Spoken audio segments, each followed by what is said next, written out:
commencé votre conférence de presse en utilisant le mot ambition. Pourquoi? Oui. Ambitieux. 250 millions pour 5 ans pour une ville dont le budget annuel est de 115 millions de dollars. Je dirais que c'est ambitieux. Et je dirais aussi qu'on peut se permettre d'être ambitieux avec la situation financière de la ville de Rimouski. Ce qui est trait à la dette, on est en situation très, très enviable. On a l'une des 5 plus basses dettes au Québec. Qu'on la calcule selon le budget, qu'on la calcule selon le nombre d'habitants. Par capita, on a l'une des 5 plus basses dettes. Donc, on a de l'espace pour pouvoir investir.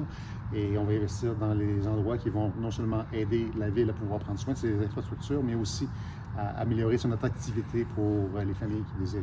Mais elle va monter en flèche, la dette, d'après ce que j'ai vu sur le tableau. Là. Sur une période de 5 à 6 ans, elle va passer en fait à 80% du budget, oui. Ce qui est encore bien en dessous du seuil qui est généralement visé par les villes, qui est du 1 pour 1, donc 100%. On est encore bien en dessous. Puis ça revient en fait à peu près à ce qu'on était au début des années 2010-2012, en ce qui est très à la proportion. Donc c'est tout à fait normal. Si on veut avoir une ville qui soit attractive et qui prenne soin de ses infrastructures, il faut pouvoir investir pour le faire. Quand on a des projets comme le centre multisport puis d'autres améliorations, le citoyen va se dire « aïe aïe ».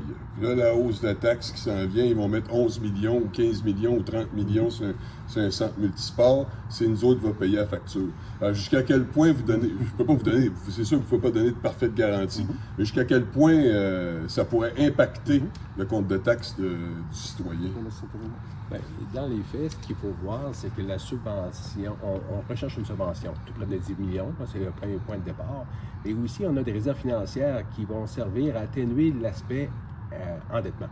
Donc, on cherche à avoir un équilibre, dans le fond, de 50-50, la partie, dans le fond, de la ville, qui serait en emprunt et aussi, dans le fond, nos actifs qu'on a déjà en place pour, dans le fond, avoir un équilibre entre les futurs utilisateurs et aussi ce qu'on a généré comme je dirais, là, soit rendement et aussi là, vente d'actifs qu'on a eu. Est-ce que ça s'est avéré sur le complexe?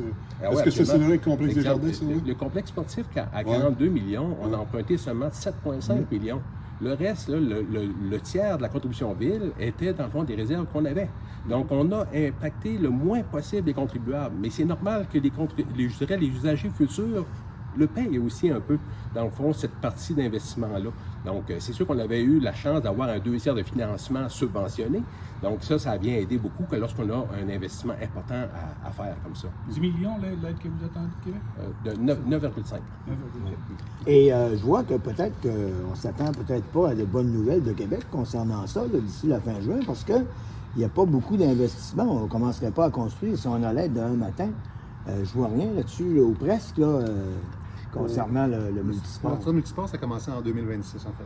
Donc, si on regarde la subvention maintenant, on commence le travail en 2026. OK. Donc, pour l'instant, on n'a pas eu de nouvelles. Comme on entend dire par rapport au PFR Spa, c'est que certaines villes qui n'ont pas eu. Est-ce qu'il y en a qui en ont eu une nouvelle? En fait, il y en a. Les nouvelles qui sont données présentement sont plus des nouvelles négatives. Donc, des villes qui sont venues refuser le projet, nous ont entendu parler. Nous, on n'a pas eu de nouvelles encore. Alors, pas de nouvelles, bonne nouvelle pour l'instant. La rue Rouleau, c'est un gros projet aussi, là, M. Fiola, là. Ça serait pour l'an prochain, ça? Oui, on veut travailler à partir de la rue Sainte-Marie jusqu'à la rue Évêché. Oui.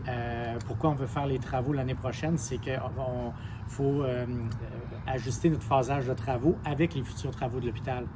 Ah bon? Il faut absolument travailler en 2025 parce qu'après, le centre de santé va avoir d'autres travaux dans le secteur. Donc, il faut passer avant eux. Des travaux à l'hôpital dans le genre de, probablement, de la nouvelle chaufferie, des choses comme ça? Éventuellement, on pense que l'hôpital va avoir d'autres travaux de rénovation. Fait qu'ils souhaitaient qu'on réalise nos travaux en 2025. Ah bon? C'est une bonne nouvelle, ça. Le DOOM pour les aléas côtiers, les débordements, donc de 20 millions, de 10 millions à 20 millions, c'est quoi les... Il y en a plus, on vous a un peu forcé, dans la nature, vous forcez un peu à investir plus là-dedans? Il faut comprendre que dans le terme des réductions des débordements, c'est que dans l'argent qu'on va chercher au niveau de la taxe d'essence, quand on refait des vieilles conduites, exemple comme on a fait la rue Saint-Laurent dans Saint-Robert, c'était des réseaux d'égouts unitaires. Et quand on refait la rue, on sépare. On a 2 conduites. On a une conduite pluviale et on a une conduite sanitaire unique. Donc, on réduit de façon importante les débordements, soit vers la rivière Rimouski ou vers le fleuve.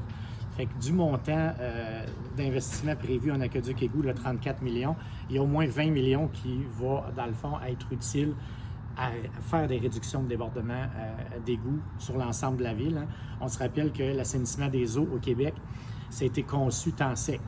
l'ensemble des villes du Québec, malheureusement, quand il pleut, ben les réseaux d'égouts débordent. Fait que c'est une conception, un choix qui a été fait à l'époque de faire la conception temps sec. Fait que c'est pour ça qu'à l'avancement, dans le fond, de nos travaux, ben on poursuit, nous, les démarches pour réduire les débordements en réparant des nouvelles rues.